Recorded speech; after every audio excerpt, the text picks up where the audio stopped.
Sol sinyal yandı mı?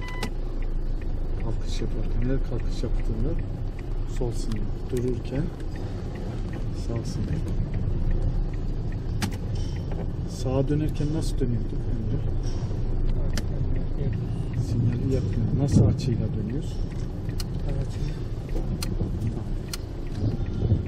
Sola dönerken dönüş açıyla.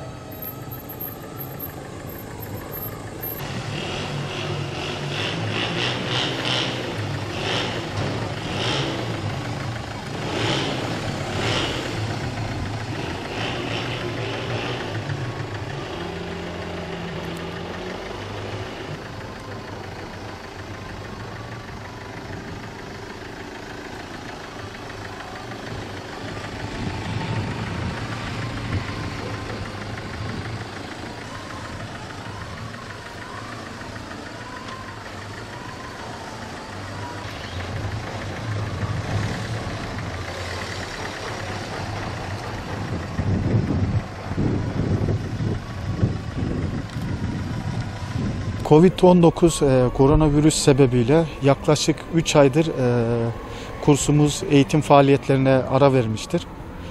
Bu süreçte yaklaşık 3 aydır kapalı olduğumuz için devletimiz sağlık yönünde çok iyi çalışmalar yaptı ama kursa gerekli yardımlar gelmedi. Özellikle kira konusunda işte SSK ödemelerinde kurslar bu konuda çok mağduriyet yaşadı.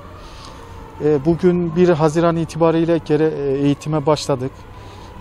Eğitim konusunda hijyen kurallarına uyarak bütün tedbirleri aldık. Kursumuz bu noktada gerekli bütün tedbirleri almıştır.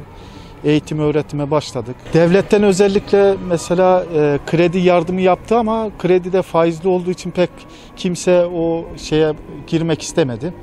Özellikle kira yardımı, SSK ödemeleri, işçi maaş ödemeleri, bu 3 aylık birikmiş borçlarımız var. Bu konuda hiçbir yardım alamadık. Kurslar bu noktada çok sıkıntı çekiyor. Şimdi bir de gereken tedbirler kapsamında kursların öğrenci kontenjanı yarıya inmiştir. Yarıya indiği için de bu da bir eksi maliyet bize. Bu maliyetler, birikmiş borçlar nasıl karşılanacak?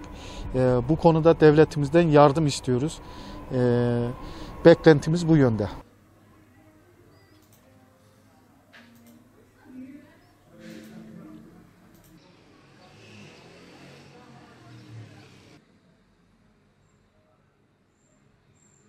Covid-19 salgını nedeniyle 3 aya yakın bir süre hiçbir faaliyetimiz olmadı. Yani eğitimimiz olmadı, öğretimimiz olmadı, sınavlarımız olmadı. Bu noktada birçok mağduriyetler yaşadık. Hatta böyle sınavı belli olan, sınav tarihleri belli olan arkadaşlarımızın, kursiyerlerimizin de sınavları iptal olacak derecede bir öteleme oldu. 1 Haziran itibariyle yine başladık. Eğitimlerimiz devam etmekte şu an. Sınav tarihlerimiz var. Sınavlarımıza gireceğiz.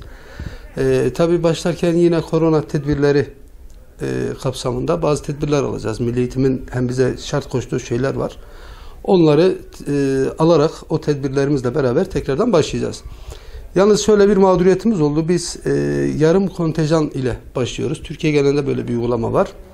Bu da ister istemez bizi etkiliyor. Çünkü 3 aya yakın bir süre iş yapmadı esnafımız. İş yapmayınca şimdi de tekrardan yarım kontenjanla başlayınca bunun getireceği maddi külfetler var. Bu külfetlerin altından kalkabilmek bir esnaf olarak bizleri yoruyor. Devletin de bu noktada bazı eksikleri oldu. Mesela devlet bize kredi verdi ama faizli krediler verdi.